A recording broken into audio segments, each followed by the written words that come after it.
Queremos invitarte a vivir una nueva experiencia, a conocer nuevas personas y desarrollar nuevas habilidades que te permitan crecer y reconocer quién eres, formar parte de una comunidad unida y ser parte de un grupo humano con intereses comunes, valores y objetivos claros.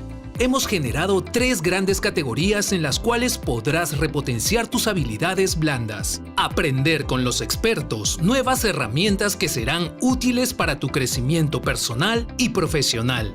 Empowerment Workshops EPG. Repotencia tus habilidades profesionales y sociales con talleres impartidos por reconocidos expertos nacionales e internacionales en temas como marca personal, inteligencia emocional, gestión de conflictos, habilidades de comunicación, entre otros. Executive Sessions. Complementa tu desarrollo profesional y participa en el conversatorio entre gerentes y directivos de grandes empresas. Disfruta de su trayectoria y aprende de su experiencia y aciertos acompañado de un alumno destacado de la escuela de postgrado, quien representa a nuestra comunidad estudiantil. Networking Night. Los Networking Night EPG llegaron para generar un espacio de relacionamiento donde podrás ampliar tu red de contactos profesionales dentro de la comunidad EPG USIL, generando oportunidades de colaboración entre profesionales. Potencia tu red de contactos, relaciónate con directivos importantes y desarrolla tus habilidades profesionales y sociales, gracias a las nuevas experiencias que la Escuela de Postgrado USIL ha creado exclusivamente para la comunidad EPG. ¡Te esperamos!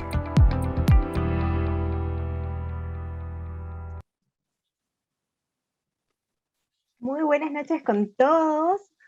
Estamos súper emocionados de contar esta noche con 3 importantes personas de lujo. Tenemos 2 panelistas de lujo y nuestro alumno destacado.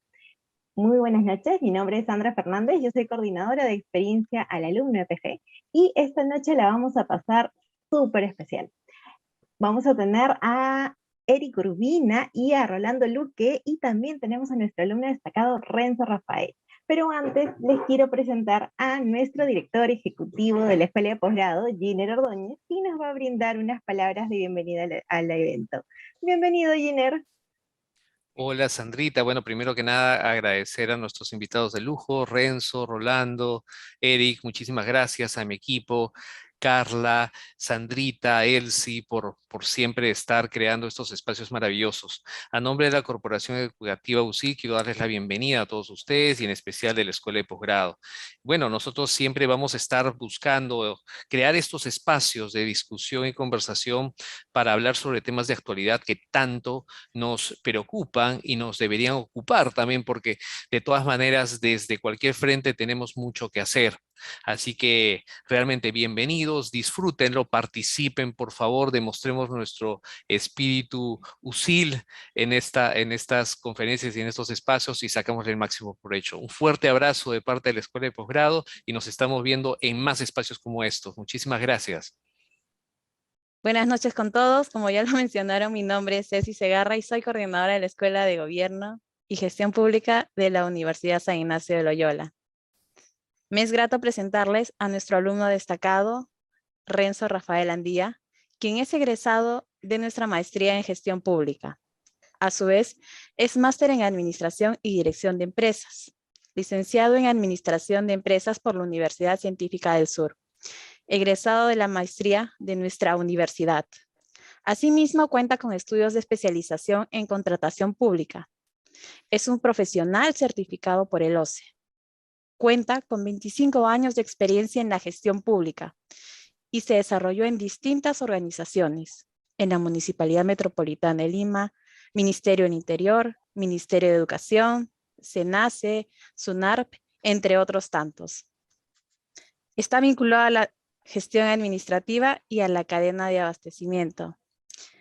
Estimado Renzo, adelante. Gracias, Elsie. Buenas noches con todos. Agradezco tu amable presentación. A mí me toca presentar ahora a los ponentes que van a acompañarnos en este conversatorio.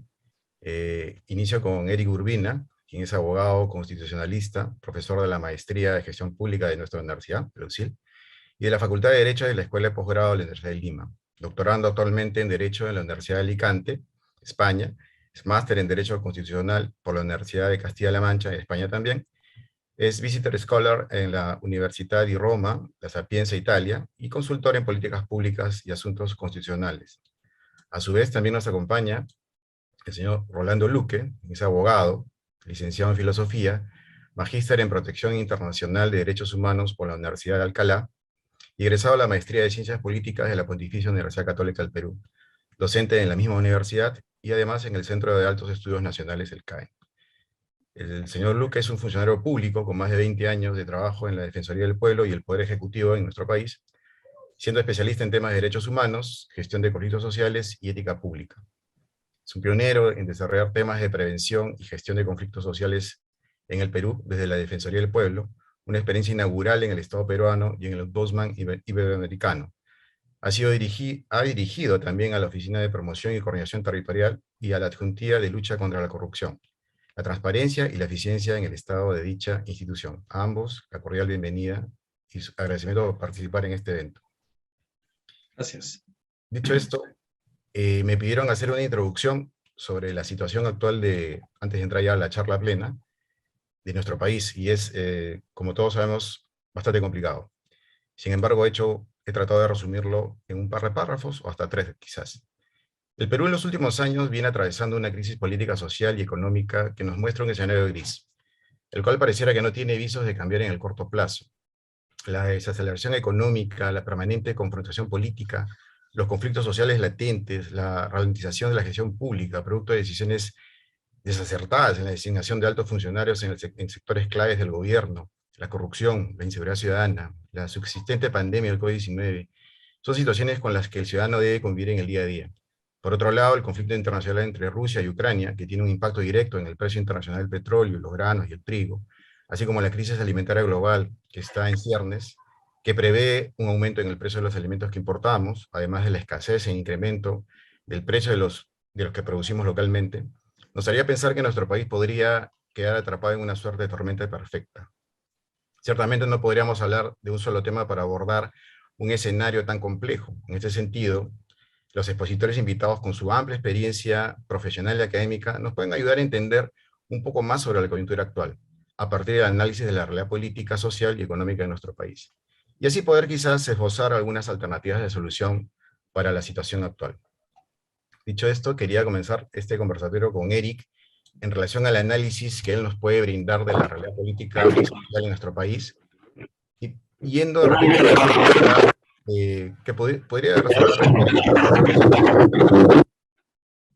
¿Qué medidas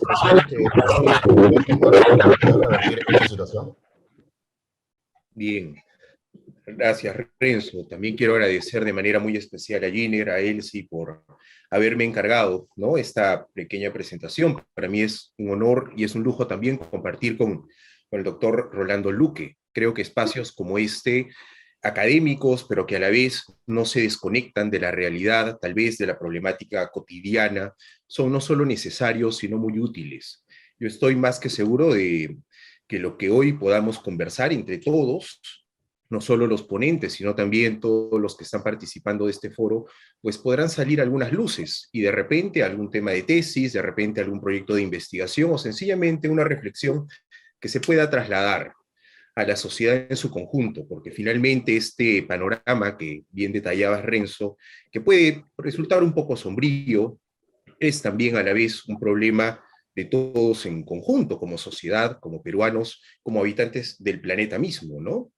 Bueno, haciendo un análisis de la realidad política y social en el Perú, yo he querido, también por mi formación o de formación profesional, como me dicen algunos, pues partir de dos ámbitos. Primero, desde el estado inconstitucional de las cosas, como lo estoy bautizando, y en torno a ello estoy trabajando alguna pequeña investigación, y por otro lado, desde algo que se viene repitiendo constantemente y que yo mismo he sido víctima, en todo caso, he padecido, como seguramente muchos ciudadanos más, ¿no?, una suerte de desgobierno y desconcierto.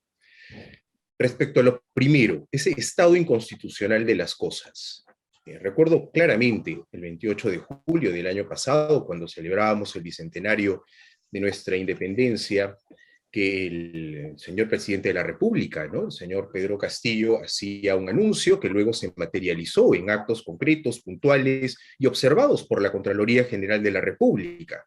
El hecho de no gobernar desde Palacio y hacerlo desde otro establecimiento, otra sede, no reconocida judicialmente, no reconocida a nivel de su cargo de alto funcionario del Estado, primer mandatario, ni más ni menos, y que tal vez como gesto político pudo tener un impacto, pero que sin embargo trajo consecuencias constitucionales, consecuencias jurídicas, y que llevó al propio pronunciamiento de la Contraloría General de la República, invitándolo a que deje de hacer aquello en cuanto a que era ilegal y que sesione desde Palacio de Gobierno, a menos que se someta a un proceso de modificación de la ley, bien, y tenga pues el camino llano para hacer aquello que pretendía, ¿no? Pero que en el fondo, creo yo, le recordaba al señor Castillo algo que ya la humanidad le había recordado primero a Luis XVI, ¿no?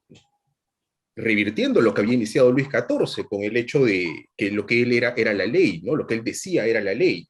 Pues no, nos sometemos tanto gobernantes como gobernados a la ley, y esa es una garantía que tenemos todos. El quebrantar este hecho no solo representa un atentado contra el orden jurídico, el orden constitucional, sino también un atentado contra las garantías que tenemos todos los ciudadanos. Cuando los gobernantes incumplen la ley, cuando los gobernantes pretenden estar por encima de la ley, estamos en riesgo todos los ciudadanos, todos. Porque si es que se hace con ese acto puntual, se puede trasladar esto a cualquier otro tipo de escenarios que perjudiquen directamente al ciudadano, a la familia, a la comunidad, a la ciudad, al país entero. Bueno, esto que inició, a mi juicio, con este pequeño acto, pequeño, referido a lo que después hemos visto el 28 de julio del año pasado, pues creo yo llegó a una situación bastante anacrónica, incluso el 5 de abril de este año, ¿no? Cuando a partir de algunos supuestos que hasta ahora mismo no han quedado del todo firmes y comprobados, se encerró a todos los habitantes de la ciudad de Lima y del Callao. Situación claramente inconstitucional, y lo digo convencido de ello y a la vez, creo yo, muy acompañado. Pocas veces los constitucionalistas nos ponemos de acuerdo en algo, realmente pocas veces. Parece que todo es debatible, que todo es interpretable, pero a partir de lo que sucedió el 5 de abril, yo por lo menos no he visto un pronunciamiento de alguien que esté en discordia, excepto de aquellos que conforman el gobierno, ¿no? Ya sea como funcionarios, ministros, etcétera. Pero la comunidad jurídica, la comunidad académica incluso, pues se ha pronunciado haciendo notar que este era un acto inconstitucional, era un acto irregular, era un acto claramente dañino de nuestros derechos. Este tipo de situaciones, junto con otras más, ¿no? El nombramiento de altos funcionarios, Renzo, tú lo decías muy bien, que no cumplen con el perfil, bien, la ratificación de algunos actos que no quedan del todo claros, algunos actos irregulares que el propio presidente realiza o ha realizado. Estoy pensando, por ejemplo, en su tesis para obtener el grado de maestro, y vaya donde lo estoy diciendo, ¿no? Justamente en una institución educativa, en una escuela de posgrado, ¿no? Pues son situaciones clamorosas que no solamente han hecho eco entre nuestros coterráneos, es una situación que es vista, analizada, criticada o incluso lleva al asombro sencillamente al resto de la comunidad internacional. No olvidemos que el presidente de la República representa a la nación, y esa representación de la nación se materializa de manera puntual y específica cuando él está entre sus pares, es decir, cuando él representa a los peruanos ante el resto de países. Y la situación que el presidente sigue viviendo en torno a este tema muy puntual nos desnuda a todos y pone en evidencia una situación muy grave, que es conocida en la comunidad internacional. A todo esto yo le llamo un estado inconstitucional de las cosas, un estado permanente de inconstitucionalidad, a la cual, creo yo, lamentablemente, nos venimos acostumbrando y debemos de dejar de hacerlo, por la gravedad de las consecuencias que esto trae. Por otro lado, está, ¿no?, otra dimensión, la del desgobierno y desconcierto. Somos testigos de las constantes protestas que se vienen realizando en nuestro país, muchas de ellas con razones muy justificadas, muy atendibles, algunas otras que sencillamente abandonan el fuero legal permitido a toda protesta social y más bien acuden ya a actos ilícitos y que ponen en grave riesgo el Estado de Derecho, que poco a poco hemos ido consiguiendo en nuestro país y que al ser pues vulnerado tan fácilmente y con tan poca acción por parte del gobierno, de las autoridades, pues hacen dudar, ¿no?, a propios extraños, a los propios ciudadanos que al momento de querer embarcarse a un vuelo para visitar otra ciudad, para ir a visitar a la familia, lo que fuese, pues lo tienen que pensar 2, 3 veces, porque no vaya a ser que en la carretera nos quedemos o que el aeropuerto no funcione porque los controladores aéreos decidieron entrar en huelga. Bien, entonces este tipo de situaciones a nosotros nos dejan en un desconcierto total y ya ni qué decir a los que nos visitan de fuera, ¿no? Eric, Junto si me con permites, sí, sí. sí, me parece interesante lo que estás planteando en relación al desgobierno, eh, sí, al desgobierno, de desconcierto, ¿no? Entonces, ¿cómo ves tú el tema de la estabilidad jurídica en nuestro país? Últimamente has mencionado también el tema de la conflictividad social, que de eso vamos a hablar en un momento con el señor Luque. La estabilidad jurídica, ¿cómo estamos actualmente? Se habla mucho de que las inversiones están yendo al país, pero por otro lado, se ven, digamos, vemos la nueva elección de los miembros del Tribunal Constitucional. ¿Eso cómo impacta hacia afuera? ¿Cómo lo ves tú? Bien, bueno, creo yo que por lo menos se está salvando mínimamente una institucionalidad que ya estaba siendo bastante resquebrajada. Yo creo, y también lo he dicho públicamente, el mecanismo de dirección de los magistrados no es el más idóneo, yo creo que debe ser sometido a una reforma. Sin embargo, esta no es una tarea que se pueda resolver en 1 o 2 semanas, es un proceso de reforma constitucional que si se toma en serio puede tomar probablemente 1 año o más. Y frente a ello teníamos una institución que creo yo ha hecho un buen trabajo, con sentencias criticables, como pasa con todos los tribunales, bien, pero que ya había cumplido, digamos, su periodo, ¿no? De los 7 magistrados, 6 tenían el mandato vencido y lamentablemente uno de ellos, el magistrado Ramos Núñez, falleció en el ejercicio del cargo. Entonces, era pues un tribunal que ya tiene de por sí pocos integrantes, 7. Creo yo, somos el país en América Latina que tiene el menor número de tribunos. Bien, con la Constitución del 79 teníamos 9 incluso, ¿no? Y no los elegía solo el tribunal, perdón, el Parlamento, intervenían otros estamentos del Estado. Y de estos 7, uno había fallecido, los otros 5 tenían el mandato vencido. Creo yo, era necesario hacer un nombramiento. Y bueno, el que se ha realizado recientemente fortalece una institución que estaba un poco digamos, entre la espada y la pared por este elemento, ¿no? Ahora, sobre la estabilidad jurídica, no estamos pasando por el mejor de los momentos, qué duda cabe. Creo que las instituciones, entre ellos la propia Defensoría del Pueblo, ¿no?, hace lo suyo, cumple su tarea, y también por ahí algún otro fiscal, algún otro juez, que buscan justamente defender esa institucionalidad, ¿no?, y a la vez el Estado de Derecho tan resquebrajado. Bueno, señor Luque, respecto de lo que de la conflictividad social en nuestro país, y ya Eric nos ha dado un panorama, digamos, un introductorio, podríamos decirlo de una manera. Hace unos días conversábamos y usted mencionaba los conflictos sociales no se controlan, se gestionan. ¿Cómo estamos en el Perú gestionando los conflictos sociales actualmente? Bueno, primero, muchas gracias por la invitación. Es verdaderamente un gusto compartir el panel con el profesor Urbina, con Renzo y con todas las personas que nos acompañan. Esperemos que esta conversa sea interesante para todos los que nos siguen en este momento, que son 33, según veo, y muchos más seguramente a través de otros medios.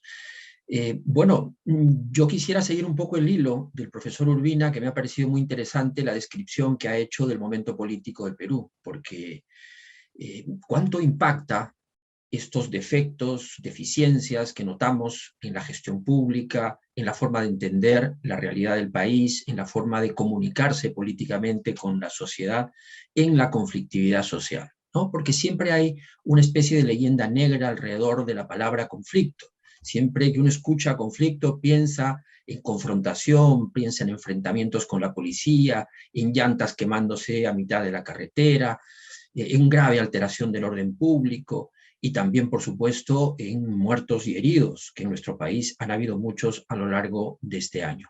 Pero el conflicto en sí no necesariamente tiene que ser entendido de esa manera. Es parte del lenguaje de las sociedades, comunicarse también a través de movilizaciones, de protestas, más aún cuando se tiene un Estado, ¿no? Y en particular este gobierno, con serias dificultades para procesar la conflictividad social, para atender las demandas sociales. Entonces, cuando los mecanismos regulares, que son los judiciales, los administrativos, los constitucionales, las prácticas políticas, no funcionan, se produce un desborde de la formalidad jurídica y política, y eso se expresa en el espacio público con otro lenguaje, con otros modos y de otras maneras. Hay escenificaciones bastante dramáticas en algunos casos para llamar la atención del gobernante y que esas demandas que se están planteando puedan ser oídas, y enseguida se abre, eso es lo que siempre esperamos, un espacio de diálogo donde tratarlas. Y entonces nos sentaremos ahí a negociar con todas las condiciones posibles. Entonces, cuando el profesor Urbina describe esta situación, uno se alarma en el sentido de preguntarse qué está pasando en el Perú. ¿Tenemos los mismos niveles de gobernabilidad de hace unos meses o de hace algunos años? ¿De qué manera el deterioro de la administración pública al colocar personajes sin las capacidades y sin la idoneidad suficiente en altos cargos genera una desconfianza en la población? ¿De qué manera esta falta de transparencia y de rendición de cuentas, de no someterse permanentemente al escrutinio de los periodistas, va poco a poco minando la credibilidad del gobierno y por consiguiente crea en la ciudadanía una especie de duda y de rechazo de si el poder que le ha sido confiado hace tan solo unos 9 o 10 meses se está ejerciendo con limpieza, con transparencia, y que podemos esperar este gobierno que tenga las manos limpias en todo momento? Entonces hay muchas dudas, aparte por supuesto de que no está claro cuál es el rumbo, cuál es la visión y cuál es la interpretación del Perú. Entonces, en ese contexto, la conflictividad evidentemente se va incrementando. Y no solamente el número de conflictos, se va incrementando la intensidad de la protesta, ¿no? En el Perú tenemos en este momento 209 conflictos sociales. Ustedes saben muy bien, de acuerdo a los reportes de la Defensoría que salen desde el año 2004 ininterrumpidamente todos los meses, de esos 209, el mayor número son del tipo socioambiental, y dentro de los socioambientales los que están vinculados con la actividad minera. Y entonces, cuando hace un momento hablábamos un poco de economía, ¿no es cierto? Yo recordaba cuán importante es en este momento una actividad como la minería para un país que está pasando dificultades y las va a tener más grandes dentro de unos meses. Estamos ya dentro de una crisis alimentaria que va a demandar una respuesta del Estado para proteger la alimentación, la nutrición, especialmente de los sectores más pobres. Entonces, ¿nos hemos recuperado a los niveles previos a la pandemia? No.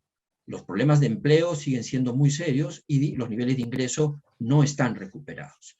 Hemos desarrollado otras actividades económicas que nos permitan pensar en que el país se ha diversificado económicamente y hemos achicado el porcentaje de informales, que es una de las deficiencias y debilidades más grandes que tenemos. No ha ocurrido esto, ¿no? Entonces, en esas condiciones se produce también en el país esta elección y una crisis y una inestabilidad política que no es de ahora, que se ha agravado ahora, pero que ya viene desde hace 5 años en el Perú.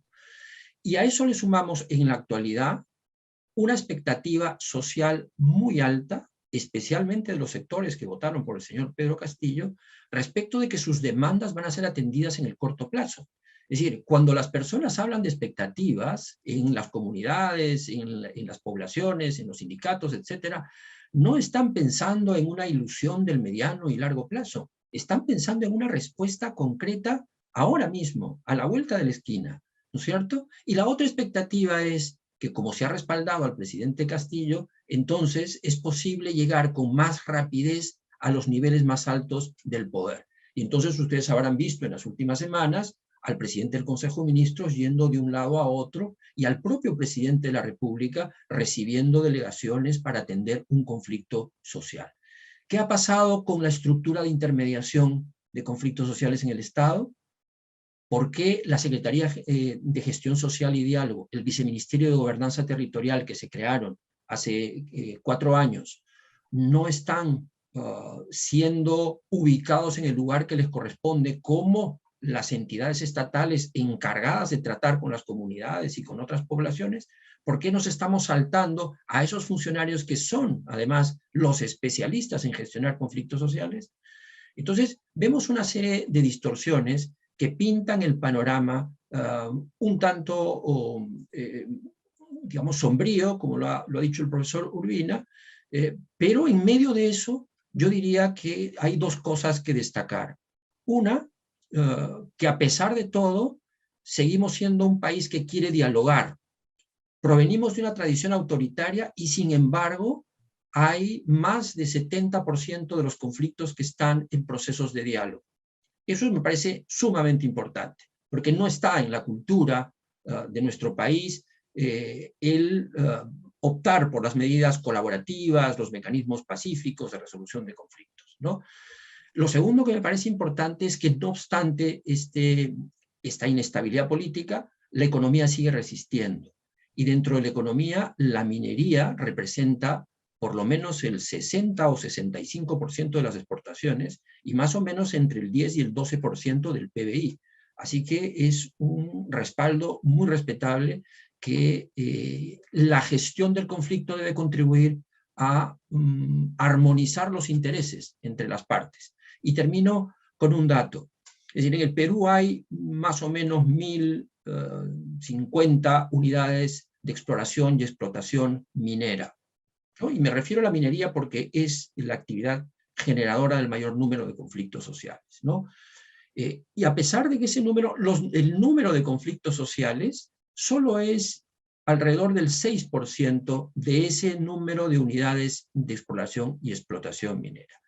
El 95% de esos conflictos tienen que ver con problemas de coexistencia entre los distintos actores. El 5% sí es oposición al inicio y desarrollo de proyectos mineros. Entonces, el Perú y sus comunidades han aceptado la minería, pero hay una serie de problemas en el camino donde el propio Estado tiene una responsabilidad porque hay que manejar con eficiencia y con transparencia los fondos públicos para que la gente sienta que el canon que paga la compañía minera se transforme en beneficio para la población.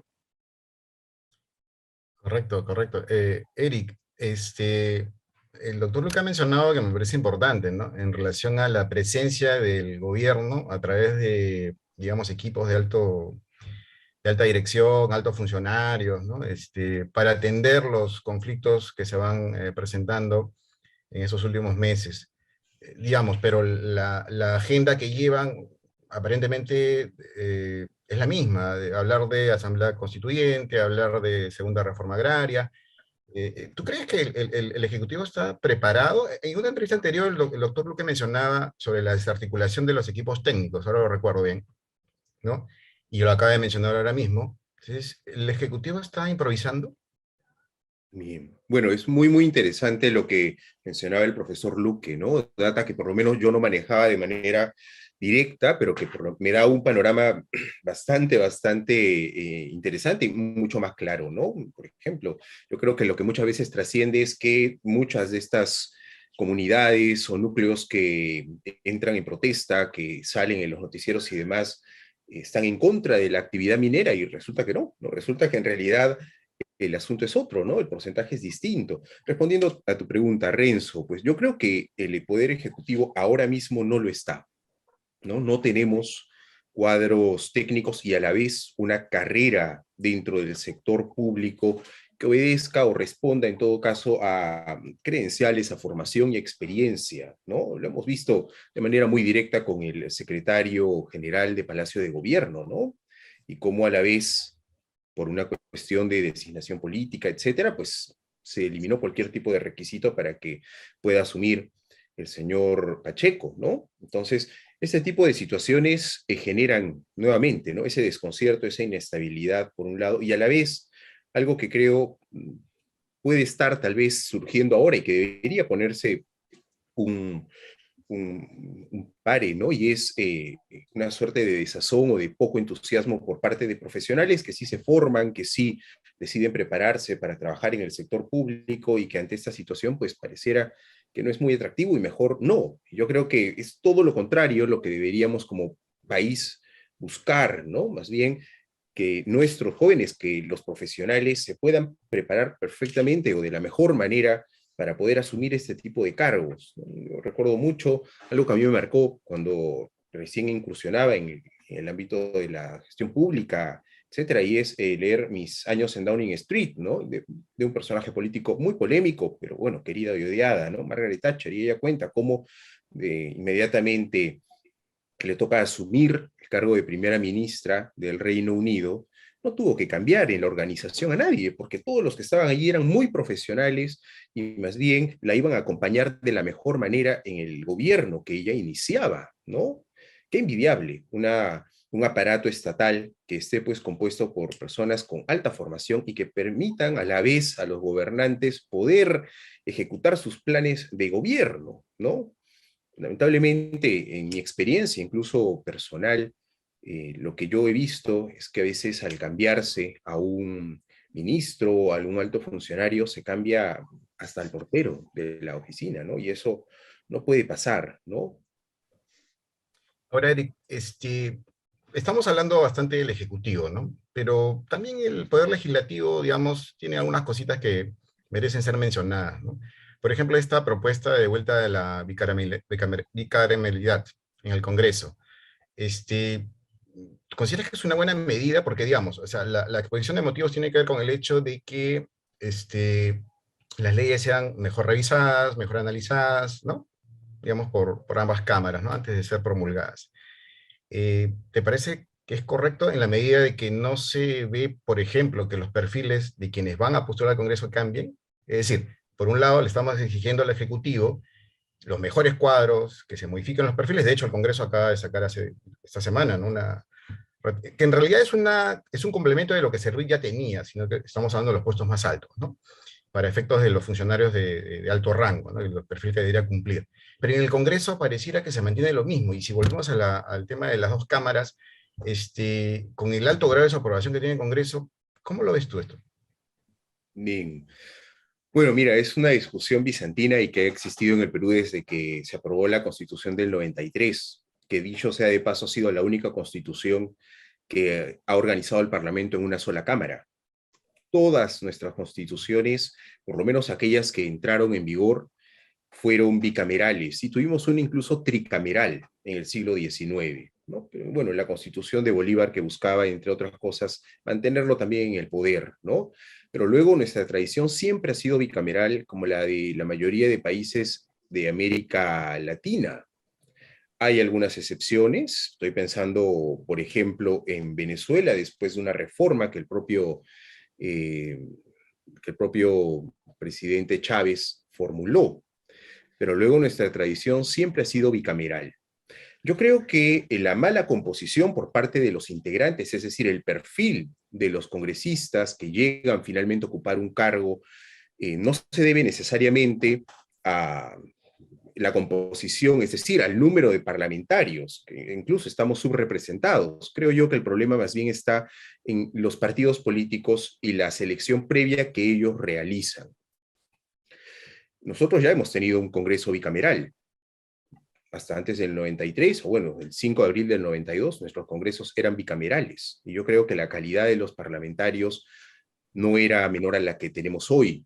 El filtro va por otro lado. Luego, respecto a cuáles serían las funciones que van a desarrollar las cámaras. Bueno, hay dos tipos de bicameralismo. Se habla del bicameralismo perfecto, que es el que tuvimos, es decir, que aquello que hace la Cámara de Diputados lo replica prácticamente en su plenitud la Cámara de Senadores, y está la bicameralidad imperfecta, que por un lado lo que hace no es impedir el funcionamiento ágil de los proyectos de ley, sino más bien poner mayor control a los actos que realiza la Cámara de Diputados.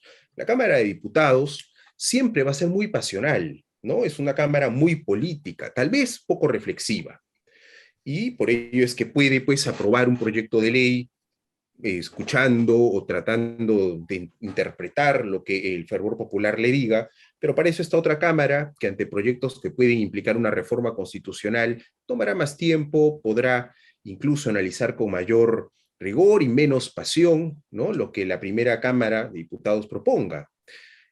Podría ser para reformas constitucionales, podría ser también, por ejemplo, para el nombramiento de magistrados del Tribunal Constitucional, para que se pueda reflexionar mejor un proceso de vacancia presidencial, ¿no? O incluso para que sirva como una comisión de ética para los integrantes de la Cámara de Diputados, ¿no? Porque claro, ellos terminan siendo jueces y parte. Entonces, creo yo que distinguiendo bien las funciones que tiene una Cámara de la otra, se puede no solo mejorar incluso la aprobación del Parlamento, sino a la vez ayudarles a que desarrollen una mejor labor. Correcto. Señor Luque, hace un momento mencionaba sobre la atención de los conflictos sociales en una primera línea. Me venía a la mente el tema relacionado a los gobiernos locales y los gobiernos regionales.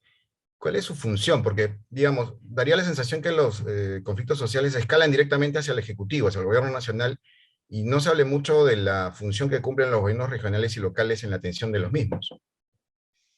Bueno, depende mucho de la materia del conflicto. En algunos casos, las demandas son planteadas en el marco de las competencias de los gobiernos regionales y locales. Ellos tienen que intervenir directamente.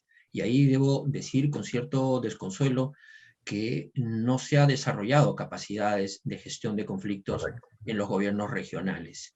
En algún momento hicimos un gran esfuerzo desde la Defensoría de capacitarlos, de entregarles un software para seguimiento de los conflictos, de hacer un acompañamiento, y logramos que se instalaran oficinas de prevención de conflictos en 14 gobiernos regionales.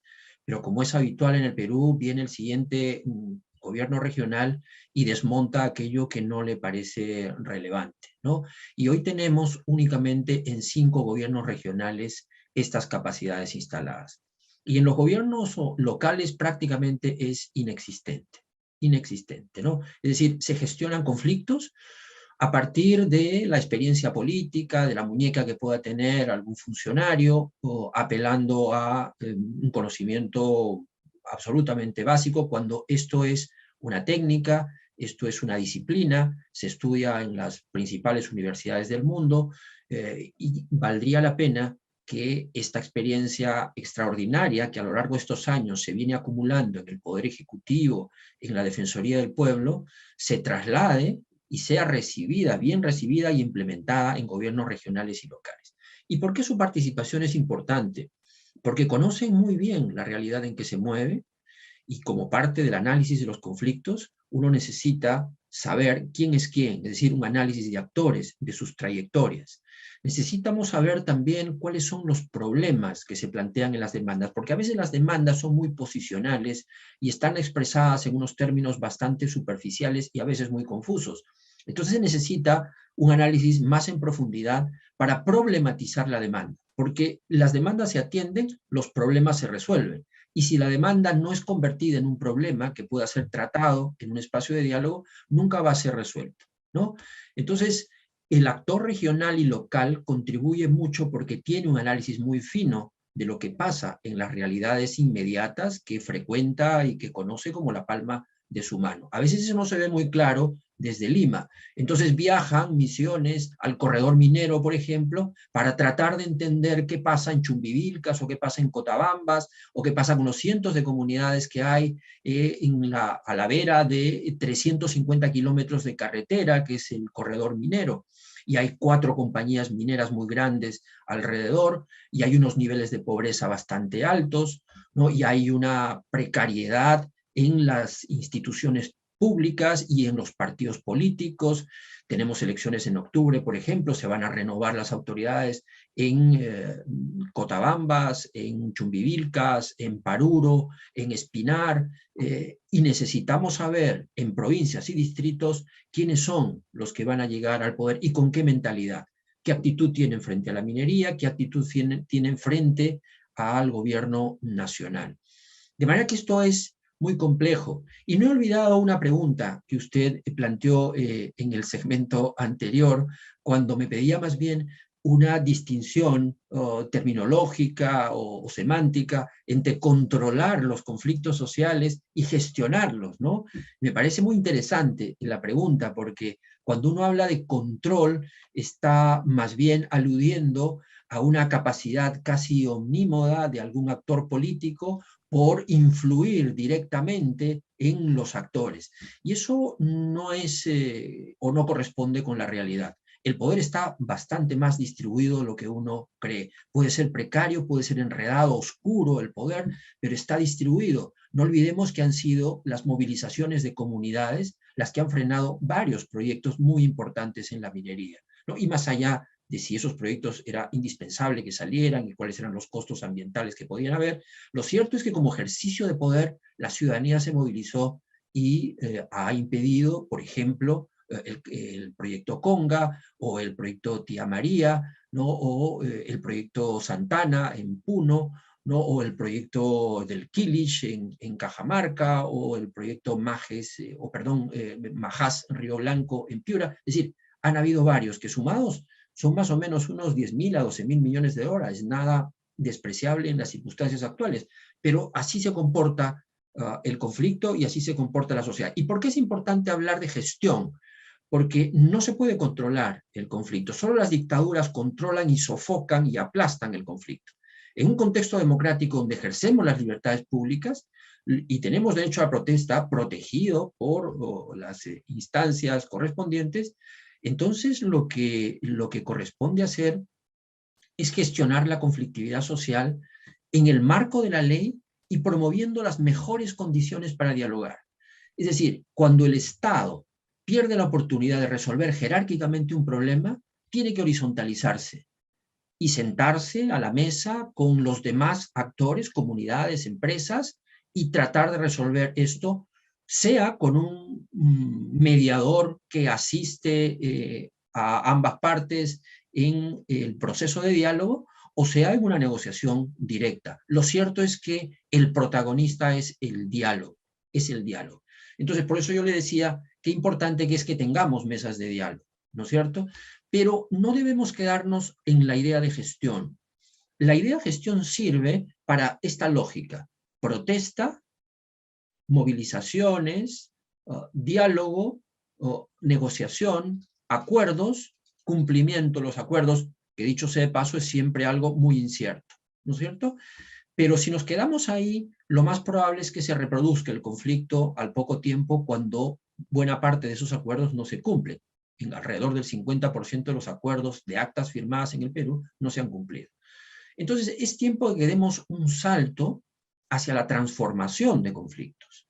Y la transformación de conflictos desde el Estado se hace a través de políticas públicas. Entonces la pregunta es, ¿estamos aprendiendo de la conflictividad social para modificar, perfeccionar o generar nuevas políticas públicas? Y lo que percibo es que no. ¿Por qué? Porque no hay una herramienta aún, estamos trabajando en la Defensoría en eso, de evaluación de los conflictos sociales para poder obtener de ellos esos elementos, esas enseñanzas, esas lecciones que pueden ser muy útiles para mejorar las políticas. Porque el 50% de las demandas sociales que plantea la población están dirigidas al Estado y se refieren básicamente a servicios públicos, es decir, necesitan un Estado que llegue a estas zonas para dar mayor cobertura en la educación, en la salud, y mayor calidad en ambas. Agua, saneamiento, invertir en infraestructura, es decir, crear posibilidades de crecimiento y de desarrollo en la zona. Esa es una tarea del Estado, básicamente, ¿no? Y por supuesto, si se logra en algunos lugares un plan concertado de desarrollo, empresas, Estado, comunidad, yo creo que esa es una de las salidas más inteligentes para resolver los problemas con visión territorial, ¿no? Interesante lo que nos comenta, doctor Luque, porque una de las preguntas que iba a hacer, y usted ya se adelantó en el comentario, era relacionado a las políticas públicas, ¿no? Hablando de si estaba fallando la concepción o la ejecución, pero usted ha agregado una etapa más, que es la actualización, respecto a recoger las experiencias y ponerlas en práctica para generar valor público, ¿no? Que para eso están hechas las políticas públicas, o para eso se diseñan. Ahora, también se ha mencionado que ya estamos a puertas de unas próximas elecciones para gobiernos regionales y locales. Eric, ¿cómo ves, cómo visoras los cambios probables en el tablero político a partir de octubre? ¿Cómo ves ese escenario de las elecciones próximas? Bien, bueno, yo creo que el Perú siempre es de pronóstico reservado. Nos podemos sorprender todos de un día para el otro, y la prueba más reciente es la segunda vuelta que tuvimos, ¿no? Que nos dejó en un desconcierto, porque no veíamos, creo yo, venir por lo menos a uno de los candidatos, hoy presidente constitucional de la República. Me parece, en base a la legislatura vigente y a cómo se han venido desarrollando las elecciones internas, pues que la novedad no llegará, ¿no? Ya hay más o menos claro cuáles son los primeros partidos que van a tener un protagonismo mayor, y luego algunos líderes que van teniendo la delantera en esta contienda electoral próxima, ¿no? Esto, ojo, tal vez mirando también a la capital nuevamente. Respecto al interior, sí creo va a ser muy interesante ver cómo partidos cercanos al gobierno, Perú Libre o algunos otros que simpatizan con Perú Libre, con el presidente Castillo, con el señor Vladimir Cerrón, pues van a tener un respaldo o no, en provincia especialmente.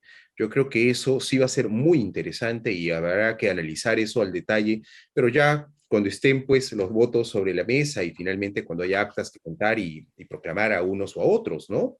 Sí creo que el partido de gobierno va a tener un revés, especialmente en provincia. Acá en el Perú, en Lima, no ha tenido mayor acogida, bien, pero habrá que ver qué pasa, ¿no? Especialmente con aquellas regiones en las que han ganado, ¿no? Y veremos sobre la cancha si es que ahora vuelven a tener el respaldo de la ciudadanía o si más bien por el contrario los sancionan con el voto, ¿no? Yo creo, y en ello estoy convencido, que el elector peruano sí aprende, ¿no? A veces aprendemos, obviamente, yo como elector, que también soy, ¿no? A veces aprendemos a duras penas, pero yo creo que allí va a haber alguna novedad muy interesante para analizar, ¿no?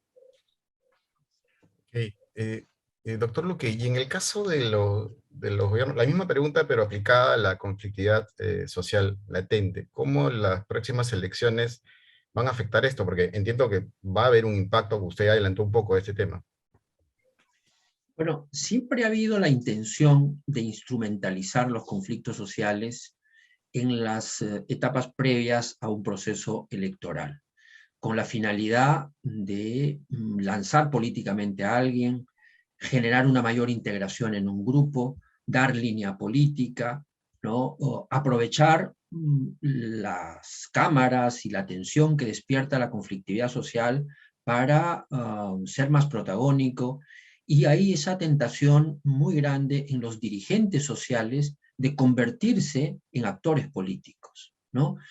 Desde luego, nada impide que lo hagan, y es más, puede ser hasta un mecanismo de proyección política, ¿no es cierto?, en vista de las debilidades de los partidos políticos, que de acuerdo al último Latinobarómetro de las Américas, el último barómetro de las Américas, la confianza en los partidos políticos en el Perú está en 8%.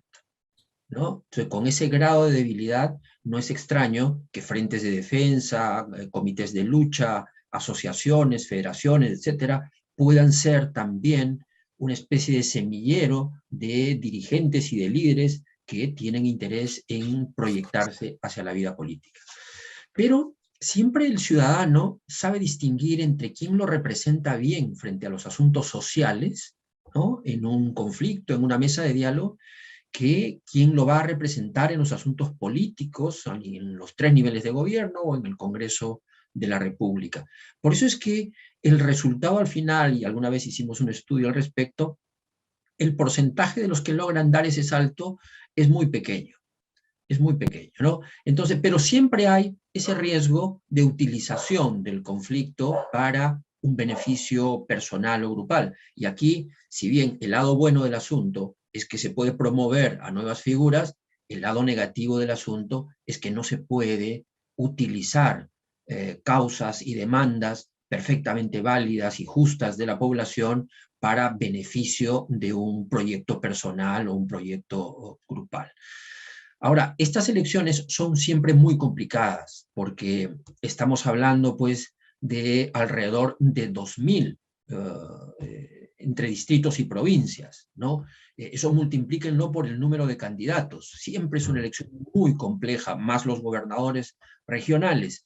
Supervisar, porque la Defensoría del Pueblo también supervisa el proceso electoral, es muy difícil, y además porque la lucha política a nivel distrital, provincial, es muy encarnizada y a veces caótica, justamente porque no estamos hablando de aparatos políticos perfectamente afiatados, que funcionan sincronizadamente, sino que son más bien estructuras precarias, digamos que alianzas de intereses inmediatos que sobre la marcha generan una campaña y colocan personas en el Estado.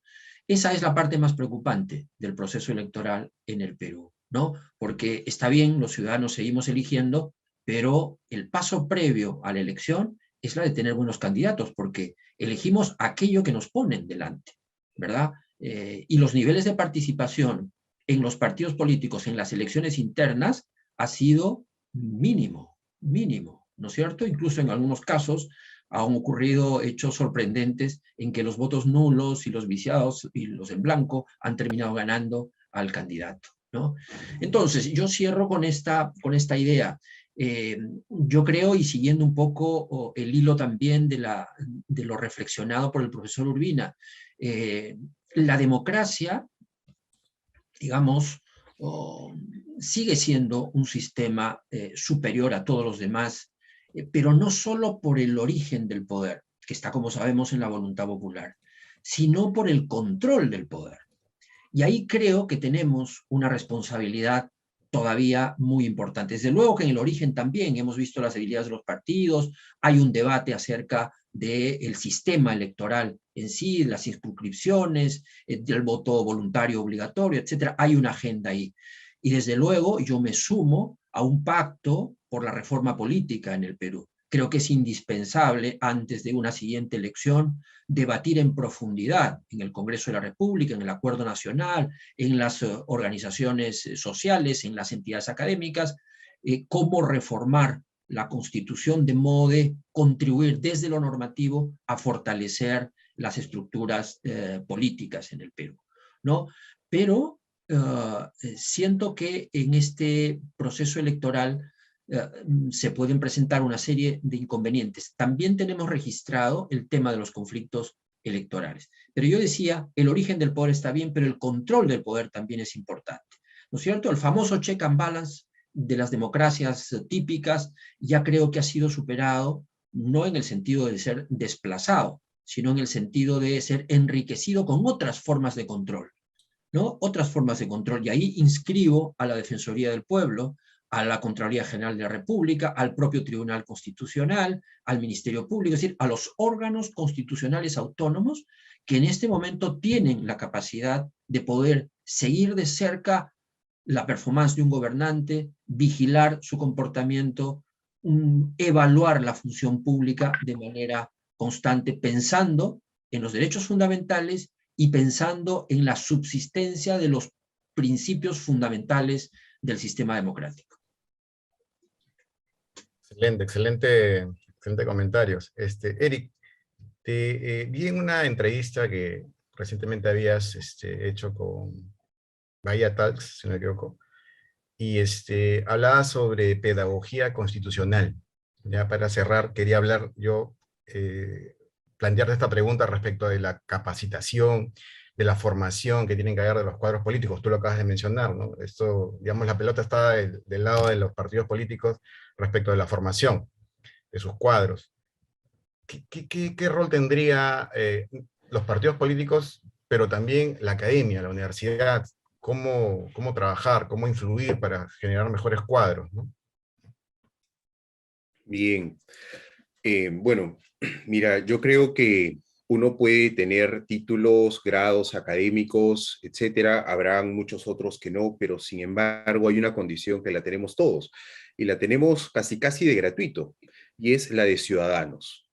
Y digo casi casi porque en realidad sí hubo alguien que tuvo que fajarse, que tuvo finalmente que conseguir ese estatus, y que tal vez no hemos sido nosotros, sino nuestros abuelos, aquellos que consiguieron el voto, etcétera, ¿no? Y hoy por hoy basta con tener la ciudadanía para ejercer el voto, para poder elegir, para poder ser elegido finalmente. Y esta es una gran responsabilidad. Y es una responsabilidad con la que tenemos que cargar mientras seamos ciudadanos. Y aquello que decidamos va a tener consecuencias sobre nuestras vidas y sobre la vida de los demás. No hay, creo yo, hoy mismo en nuestro país, un curso que nos enseñe a ser buenos ciudadanos. Y es una responsabilidad que tiene la academia en todos sus niveles, en el nivel universitario, obviamente con mayor rigor, pero también en el nivel básico, primario, secundario, ¿no? Porque el ser ciudadanos no se acaba con ir y votar, ¿no? El ser ciudadanos también implica asumir responsabilidades frente a nuestro país y frente al mundo entero, ¿no? En temas ambientales, en temas de conciencia de género, en temas de inclusión, en temas de, obviamente, participación política también. Probablemente, si es que no hay buenos cuadros, es tal vez porque esos buenos cuadros prefieren tener un protagonismo en el ámbito privado antes que involucrarse con el fervor público, ¿no? Que siempre va a ser complicado, ¿no? Que es, de hecho, un espacio de observancia permanente, y así lo tiene que ser, ¿no? Si alguien entra a la función pública, tiene que saber, pues, que entra a servir, ¿no? No a servirse, y que eso también implica que se nos vigile con mayor rigor, porque estamos utilizando recursos que son de todos, ¿bien? Y a la vez dirigiendo políticas que van a repercutir sobre todos. Entonces, es necesario que nos formemos como ciudadanos. Y ya para finalizar, y también haciendo eco a lo que decía el profesor Luque, ¿no? Ciertamente el control del poder ya ha trascendido, ¿no? A la clásica división de poderes, al check and balances. Hoy por hoy existen instituciones, como él bien lo decía, ¿no? La Defensoría del Pueblo, el Tribunal Constitucional, etcétera, que tienen un protagonismo mayor, y es que absolutamente nada se excluye de un control constitucional. Y eso es bueno. Eso es algo que nos conviene y beneficia a todos. Pero para que todo eso pueda surtir efectos, para que todo eso funcione, necesitamos una constitución, necesitamos respetar la constitución, necesitamos defender la constitución, asumiendo que la constitución no es perfecta. No hay país que tenga constitución perfecta, ninguno. Sin embargo, aquella que tenemos hoy por hoy es la que nos permite vivir con derechos, con libertades, la que le ha permitido al propio señor Castillo ser presidente, la que ha aguantado tal vez una cierta un concierto, ¿no? De situaciones de sucesión presidencial y demás. ¿Merece ser reformada? Claro que sí. Hay que reformar la actual Constitución en muchos aspectos, en muchos capítulos, no solamente en los de relaciones entre Poder Ejecutivo y Legislativo, también en cuanto a derechos civiles, también en cuanto al tema económico incluso. No nos cerremos al debate, ¿no? Pero creo yo que primero hay otros asuntos que resolver, ¿no? Hay algunos incendios que apagar, ¿no? Antes de empezar a decorar o fortalecer la casa, ¿no? Entonces, vayamos con orden, seamos muy responsables y obviamente ya al momento de entrar al debate mismo de reforma constitucional o de tener una constitución nueva que sustituya a la del 93, primero es obligación de todos los ciudadanos, especialmente de aquellos que reclaman esto, pues el leer la Constitución, ¿no? Saber bien qué es lo que dice actualmente y sobre ello, primero plantear la opción de reforma, ¿no? Si es que creemos que ya no es viable una reforma, bueno, habrá que ver otra salida, que igual nunca va a depender de una persona o de un grupo. Tendrá que ser un clamor de todos o de la gran mayoría, ¿no? Y junto con ello, acompañado de lo que hoy por hoy rige en nuestro sistema democrático, que son los partidos políticos, movimientos, etcétera, ¿no? Yo creo que es no solamente necesario para el país, y con esto termino, ¿no? El conocer bien lo que dice nuestra Constitución, el capacitarnos, tal vez de manera autodidacta, ¿no? Mientras no haya una reforma incluso educativa en este aspecto, en lo que significa ser ciudadanos, sino también ser muy responsables, porque lo que decidamos y hagamos hoy va a tener repercusiones no solamente con nuestra generación, sino con las que vienen, ¿m? Y tal vez empeñe nuestro propio futuro. Muchas gracias. Gracias, Eric. Interesante tus comentarios de cierre, ¿no? El tema de la conciencia cívica, ¿no? Hacernos cargo de nuestras acciones, convertirnos en servidores públicos y buscar el bien común, ¿no? Eso es muy importante. Creo que eso debemos rescatar. Ahora, bueno, Sandra, si no hay preguntas del auditorio, yo quería agradecerle a ambos expositores su presencia. Ha sido una conversación interesante. Y creo que deberían darse más espacios. La discusión no se agota aquí. Definitivamente, siempre es bueno andar discutiendo.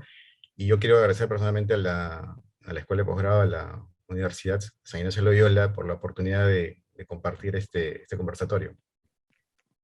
Muchísimas gracias, Renzo. Pero justo están ahorita, hay un espacio, están haciendo algunas consultas. Ahí está, veo a Víctor Escalante que está indicando, ¿no? De su experiencia, algún conflicto social que podría tomarlo como referente en su gestión. Imagino que le está preguntando al señor Rolando. Sí. Bueno, sería un poco largo narrar un caso, pero sí, yo recuerdo siempre por el enorme aprendizaje que nos dejó en la Defensoría el caso del río Corrientes, ¿no? El caso del río Corrientes era un problema entre las comunidades Achuar y Plus Petrol, porque se descubrió que las comunidades, a través de un análisis médico que se les hizo, tenían altas cantidades de cadmio y plomo en la sangre, y por eso sufrían de varias enfermedades, incluso morían a edades tempranas. Y esto ocurría porque en las prácticas petroleras de ese entonces, y no solamente Plus Petrol, sino de las compañías que explotaron esos pozos en años anteriores, lo que ocurría es que un líquido altamente contaminante que salía hacia el final de la extracción del petróleo era arrojado al río, cuando en otras prácticas internacionales ese líquido era inyectado en la tierra. Entonces hubo una gran movilización de los Achuar, tomaron las instalaciones, hubo un primer intento del gobierno, no logró establecer una mesa de diálogo y resolver el conflicto, y entonces la presidencia del Consejo de Ministros solicitó a la Defensoría del Pueblo una participación directa en esto, y organizamos una misión que llegó hasta Andoas, y de Andoas en un helicóptero íbamos comunidad por comunidad, conversando con los apus de las comunidades para convencerlos de que fueran a la llamada base Doriza de la estación petrolera para tener allí una mesa de diálogo, que en realidad no había tal mesa, ¿no? Físicamente era una negociación de pie, además ellos iban con sus familias, con armas. Fue una negociación muy dura, donde uno puede obtener estos aprendizajes, y los mencionaré rápidamente.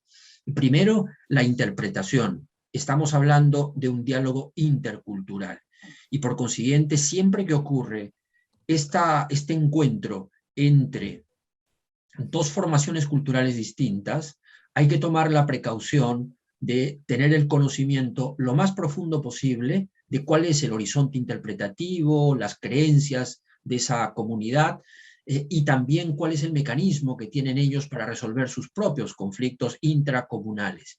Y desde luego, el vehículo que garantiza todo esto, que es la lengua, ¿no es cierto? Nos ayudó improvisadamente un dirigente de la Federación del Río Corrientes, pero debimos haber llevado un intérprete. Ahora, es fácil encontrar intérpretes cuando tenemos 50 y tantas lenguas distintas en el Perú. El Viceministerio de Interculturalidad ha avanzado en la formación de intérpretes, pero no de todas las lenguas, de algunas nada más. Es un primer aprendizaje. Un segundo aprendizaje de ese caso es que no hay que dar nada por perdido nunca, que a pesar de que durante el proceso de diálogo puedan haber inconvenientes, como que los hubo y varios, y estuvimos a punto de romper el diálogo varias veces, hay que persistir y seguir atando nudos, atando cabos, uniendo o tendiendo puentes, ¿no? Y de una manera siempre muy respetuosa, muy respetuosa de la forma de pensar de grupos sociales que se distinguen por su particularidad cultural, ¿no? Y un último aprendizaje de ese momento es que necesitábamos un teléfono satelital, ¿no? Porque estábamos en medio de la selva y no había manera de comunicarse con Lima, con la defensora del pueblo entonces, la doctora Beatriz Merino, y poder decirle que las cosas avanzaban, porque los rumores que llevaban a Lima era de que esto se iba a quebrar y que se necesitaba la intervención de la Policía Nacional. Entonces, allí un periodista, afortunadamente de un medio nacional que estaba allí, tenía un satelital, esperamos que se despeje el cielo, y entonces nos pudimos comunicar con Lima para tranquilizar y que nos dieran unas horas más para seguir negociando. Y en esas horas logramos un acta que los propios indígenas de la comunidad achuar consideraron histórica. Interesante lo que nos cuenta el profesor Luque. Y sobre el tema del teléfono satelital, yo recuerdo una experiencia de mi Ministerio Interior. Yo era el encargado de contratar ese servicio, así que me da gusto que, que haya estado en alta. Tenemos unas preguntas más, se está animando la gente a preguntar, y está bien dirigida a usted, ¿no? De Alicia Camargo. Que usted recuerde, ¿existe algún antecedente de mal uso de conflictos sociales? Mal uso, si es mal uso en el sentido que he mencionado hace un momento, de que alguien instrumentaliza el conflicto social para un beneficio propio, ¿no es cierto? Sí, han habido varios casos, ¿no? Es un poco difícil mencionarlos con nombre propio, pero hubo un caso muy notorio que llegó incluso a Lima, ocurrido en Puno, donde un dirigente de tercera línea rehusó firmar el acta y de pronto consiguió muchos seguidores, ¿no? Que estaban en desacuerdo con los términos en los que se había resuelto ese conflicto, entre comillas, resuelto, y entonces se vino a Lima, dio declaraciones a una televisora aquí, pero tenía una orden de captura, ¿no? Estaba requisitoriado. Y la policía, en lugar de capturarlo cuando caminaba por la avenida Bancay, fue a capturarlo a esta televisora. Y entonces comprenderán ustedes que ese medio de comunicación convirtió el hecho prácticamente en un reality, ¿no? Donde el dirigente se refugiaba en la televisora y la policía estaba afuera esperándolo para capturarlo, ¿no? Bueno, ese hecho le valió un lanzamiento político a una dimensión que no tenía hasta entonces. Y en las siguientes elecciones quedó segundo y en las subsiguientes ganó las elecciones. Sin embargo, habiendo incurrido en algunos delitos, fue vacado del cargo. Pero sí ocurren estas cosas, como ocurrió también en Cajamarca con el caso Conga, ¿no es cierto? Si bien Gregorio Santos ya era el gobernador regional en ese momento en Cajamarca, no tenía la popularidad que alcanzó cuando enfrentó a Yanacocha en el caso Conga, ¿no? Igualmente, algunos otros líderes locales también, digamos, cobraron protagonismo a partir de ese caso. Interesante. Tenemos una pregunta adicional de Luis La Rosa Reyes. Eric, me señala señor La Rosa Reyes. Como analistas políticos, ¿qué medidas a corto y largo plazo propondrían para mejorar los indicadores sociales en conjunto de la política económica? Bien, pues bueno, a corto plazo restablecer el Estado de Derecho. Creo que eso no solo dará seguridad a los ciudadanos, sino también a aquellos que han invertido o piensan invertir en el país. A largo plazo necesitamos una reforma política seria que nos pueda permitir tener una buena representación por un lado y a la vez mejores candidatos que lleguen, ¿no? A la contienda final, ¿bien? No es la única, obviamente, a largo plazo, obviamente hay una reforma importante que hacer y es en el ámbito educativo, en la medida en que los ciudadanos estemos mejor educados, podremos también, ¿no? Elegir mejor y también podremos intervenir directamente en las propias políticas públicas, ¿no? Eso diría. Sandrita, creo que ahora sí ya vamos dando por concluido. No veo Exacto. preguntas, ¿sí? Exacto. Muchísimas gracias a todos. Ha estado espectacular la ponencia. Antes de cerrar este evento, yo quiero agradecer a todos nuestros ponentes que han sido de lujo en realidad, Eric Urbina y el señor Rolando Luque, por habernos dedicado su tiempo y brindarnos esta excelente ponencia. Ha sido un placer para todos que pueda compartir sus conocimientos y su experiencia con nuestra comunidad. A Renzo, en realidad eres el alumno destacado, eres egresado de nuestra maestría y por moderar este evento ha sido súper emocionante y encantador el hecho de haberte tenido presente. Acompañarnos en esta experiencia ha sido grato contar con toda tu experiencia y aportes, más aún por nuestra comunidad de alumnos, has sido todo el representante. Muchísimas gracias a todos por su participación, espero que les haya gustado esta nueva edición de los Executive Session, porque lo hemos preparado en conjunto con Elsie de la Escuela de Gobierno. Y antes de retirarse vamos a poner una pequeña encuesta para poder mejorar y brindarles nuevas experiencias que sean de su agrado, de su interés, y puedan completar esta encuesta. También las estamos dejando por el chat para poder también llenar datos correctos y hacerles llegar sus constancias de participación de este evento. Recuerde que vamos a continuar generando este tipo de eventos para poder dirigirnos y acercarnos cada vez más a ustedes, y quedan todos cordialmente invitados, así que estén atentos a nuestras redes sociales. Muchas gracias a todos y muy buenas noches. Gracias. Muchas gracias. Buenas noches. Gracias.